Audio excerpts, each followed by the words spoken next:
Hey guys, and welcome to Petrol. Now then, it's taken me just over 5 years to reach 100,000 YouTube subscribers.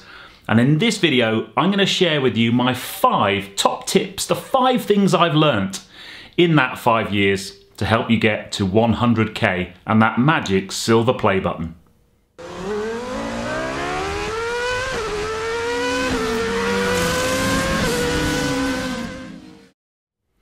Now then, on the 1st of January 2016, this happened.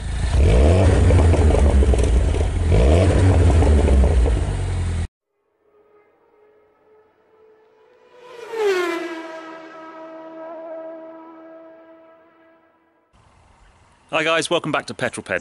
So today we're going to do an overview of my John Cooper Works Roadster, also known as Ruby, and she's going to be the star of quite a few of the videos on this blog.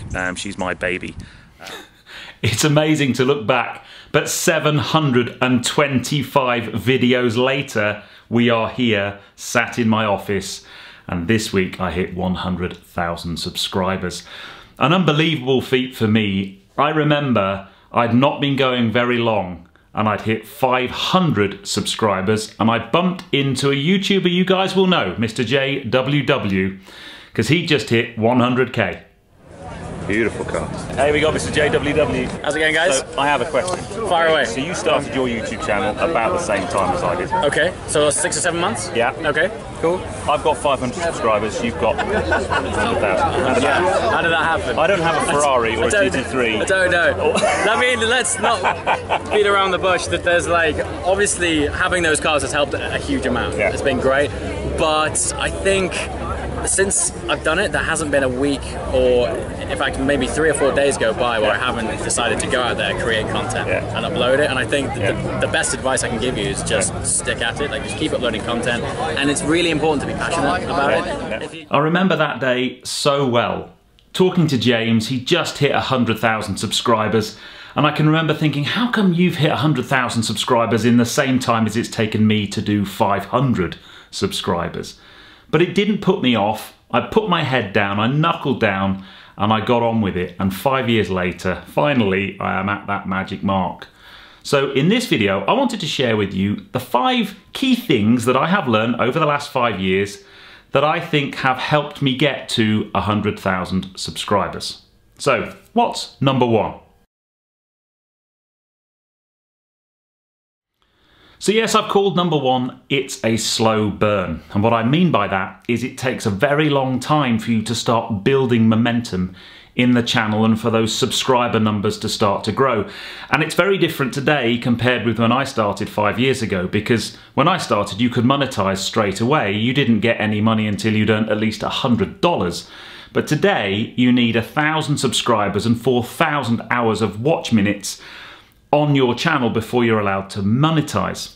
And that means that in the early days, YouTube aren't going to be pushing your content out as much as they could be, because they're not going to make any money from it, basically. So you'll find that first 1,000 subscribers really, really tricky.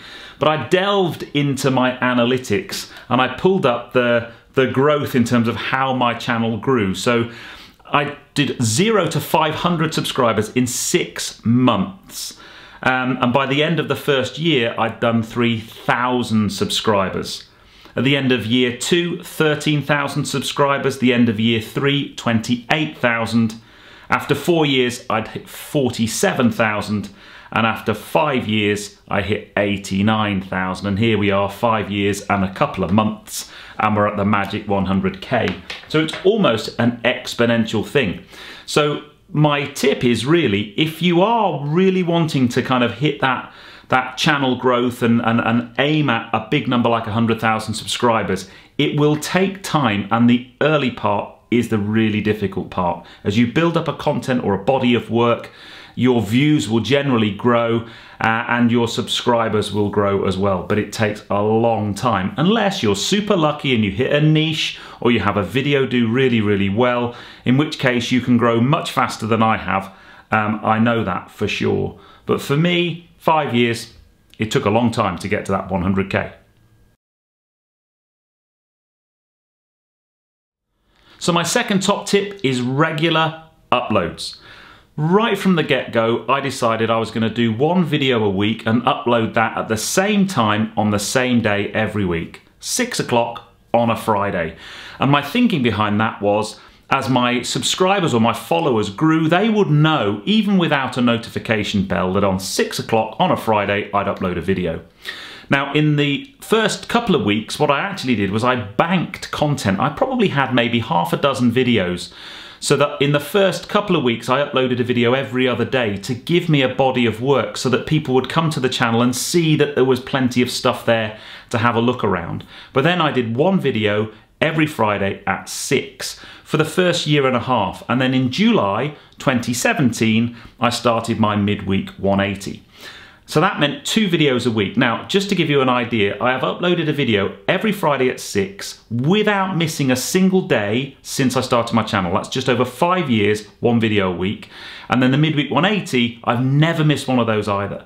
And it's that regular heartbeat of content. And the big challenge with doing that, or setting yourself a goal to do that, is you need to be coming up with the content ideas, you need to be getting access to cars or whatever you're going to be filming, and you need to film it and edit it and not miss any of those deadlines. And that is, believe me, very, very challenging. But I think it's paid dividends. And for the last 3 years, I've been uploading 3 videos a week, Monday, Wednesday, and Friday at 6 p.m. And my regular viewers know that that's the case.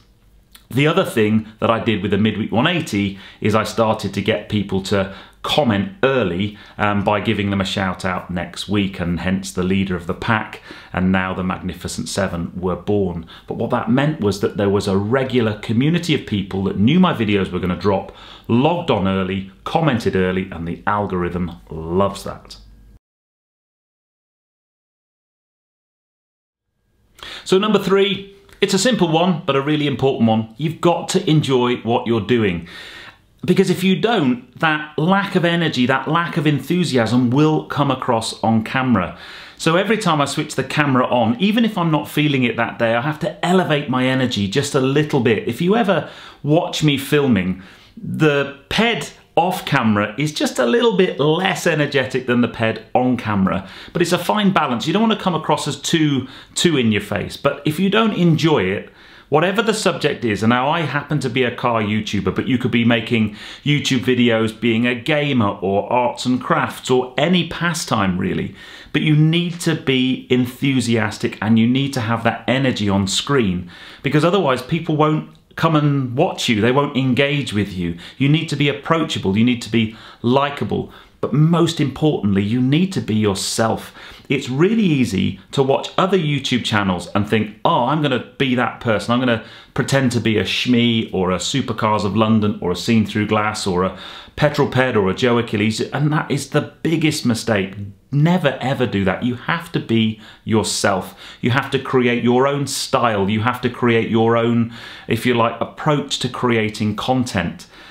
And there's nothing wrong with watching other people and borrowing techniques. I watch lots of YouTube videos to borrow filming, editing or shooting techniques that kind of enhance my videos, you know, and that's fine, but don't try and be somebody else. So from the get-go, I decided what the channel style was going to be. I decided the kind of things I wanted to approach. My videos are all about the experience of driving and not so much about the statistics. It's the stuff you can't Google that I want to put in my videos. And I do that with enthusiasm, and I do that with energy and positivity, and hopefully that comes across on camera. And that means if you've had a rubbish day, you're going to tune in, watch one of my videos, and the world is maybe just a little bit of a better place for a short period of time. And that for me is really important. And I'm a strong believer in that's one of the reasons why my channel has grown, my community of peddlers has grown, because I'm an energetic, enthusiastic person. Hopefully.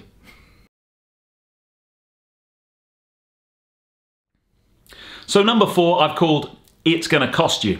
I get asked so many questions. How much money do you earn when you get 100,000 subscribers?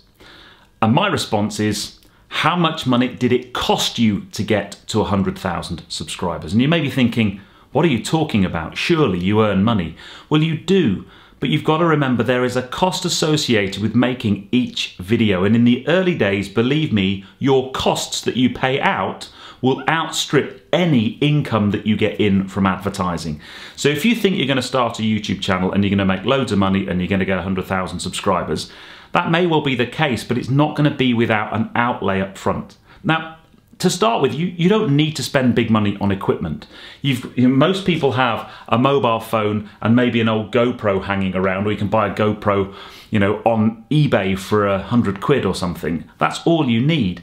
But as you start to increase the production values or the production quality of your content, your equipment list will grow. And if you think about it now, I'm talking to you on a camcorder. It's about a £600 camcorder. The mic on top of that is £300. When I drive in my car reviews, I've got 4 cameras running all at the same time. Each one of those is a couple of £100. I've got my Mac there to do my editing. Again, a couple of £1,000. I've got paid software on there. Suddenly, all of your costs start to go up. But that, interestingly, isn't the only cost. So at the moment, I'm planning content for this year, but the more advanced the content needs to be, the more costs involved with that. So if, for example, I've got a video I'm planning shortly where I'm going to need to drive somewhere, stay overnight the night before, it's going to be a full day to actually shoot the video, then probably another 8 hours worth of editing. There's a whole cost involved in that. And I jumped onto my analytics to give you an idea. And I think you might find this surprising. So imagine I shoot a video and that video does 25,000 views, which for me is if a video gets to 25,000 views, I now start to be happy and excited about that video, but many don't get to 25,000 views. But if a video gets to 25,000 views, that is going to earn me about £150 of ad revenue. £150. So if I've traveled somewhere, stayed the night before in a hotel with my fuel and my accommodation and my food, that video is actually going to have lost me money because I will have spent more money making it than it generates.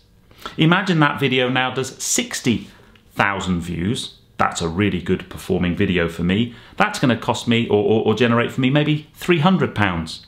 So now I'm maybe starting to break even. And then when videos do super well, when they get really good numbers, so a video for me, 200,000 views is a really good, well-performing video. And now we're starting to be maybe just over £1,000, maybe £1,200 worth of ad revenue. Now there is a big it depends here. It really depends on where the video does well. If I'm getting lots of American viewers, for example, the ad revenue rates in the States are better than they are in the UK, and I'll get higher revenue for the same number of views. But even some of my best performing videos, anything above sort of 500,000 views, I've got a few videos that have done 500, 600 or 700,000 views, but you're probably only looking at maybe a couple of £1,000 for one of those videos. And I know that's a lot of money, but you need to bear in mind that there's a cost associated with, and most videos that I make don't do 500,000 views. So when you're thinking about YouTube and you're thinking about an aspirational goal like 50,000 subscribers or 100,000 subscribers, if you're thinking about doing it for a living or that you could make that your job, that is amazing, and it's a goal that I would wholeheartedly recommend, and you go for it. However, just bear in mind that there will be a cost, and most YouTubers, it probably costs them more to run the channel than they actually make from ad revenue, and they do it because they enjoy it. And if you're doing YouTube because you think you're going to make money rather than because you enjoy it, then I think that's foolhardy, and I don't think that's a good idea. I am very, very lucky now. I'm making content and I earn revenue from YouTube videos, and that is why YouTubers do brand deals and have extra advertising to top up that income to allow them to make content. I often get comments, oh, there were lots of ad rolls and things in that video, it's annoying. Well, that's how we make our money, and if we didn't get that, we wouldn't be able to make the content in the first place. But I'm sure that probably surprised you.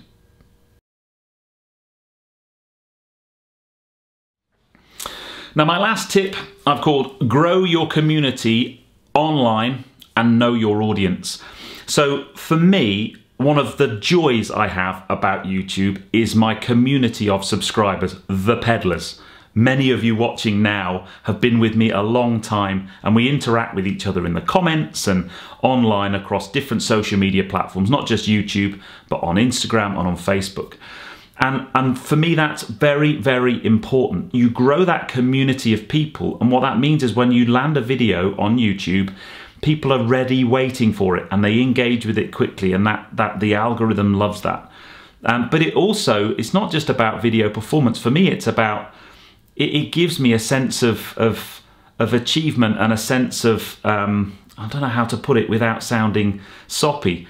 I love my community of peddlers. I love interacting with you. I love that engagement, and it's very addictive. You want to constantly make videos that you enjoy, and whenever I'm planning videos, or be it a particular car or a particular event or a particular project, I'm often thinking, what are my viewers going to think about that? Are they going to enjoy it? What would they really like? What's next?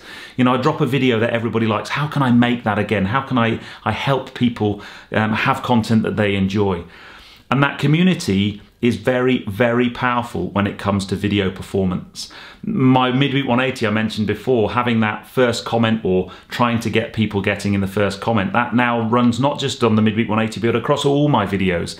And when a video drops, within the first 10 to 15 minutes I'll have a whole bunch of comments, and all of my key or regular peddlers commenting and saying hello to each other, and that's phenomenal, and it gets very high levels of engagement. And the reason that's important, especially in an automotive channel like mine, is if you've got a highly engaged audience, and it's not just how many views you get, but how long people watch those views. If you know your audience, you need to go into your analytics. You need to understand your audience, what the demographic of your audience is, where are they, the kind of things that they like, because then when you go and talk to brands, and in my case that's car brands to get access to cars, you can say, look, this is my audience.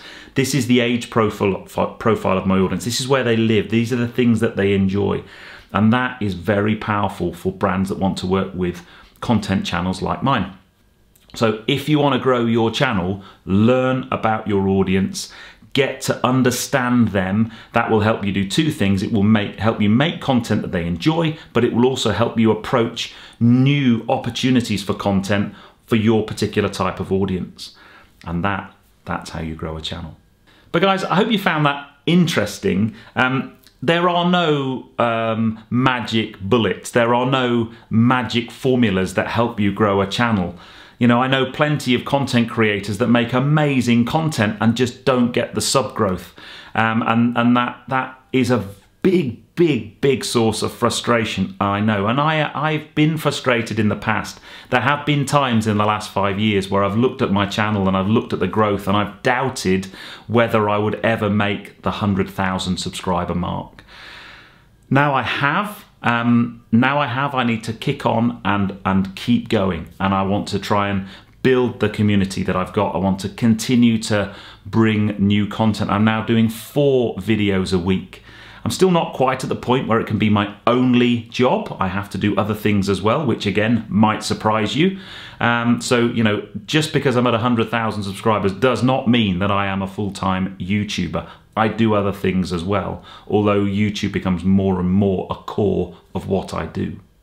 I'd love to know what you think. The regular guys that have been watching me a long time, I can't thank you enough. We've done it. We've hit the magic target that we've been working towards so hard for so long. And honestly, I can't believe it. Somebody commented the other day, they said, imagine a fully capacity Wembley Stadium and a full capacity centre court at Wimbledon. And those two things aren't big enough to get us all in. Not big enough for all of my subscribers to sit in, and that is mind-blowing. Anyway, I hope you've enjoyed that one. If you have done so, please give me a thumbs up. Comments below are always welcome, and if you haven't done so already, join the 100,000 people who have and hit that subscribe button. And stay with me for the journey. Onwards and upwards, my friends. I think the next target might be, I don't know, 150,000 subscribers? Anyway, I'll see you on the next film, guys. You take care. Drive safe.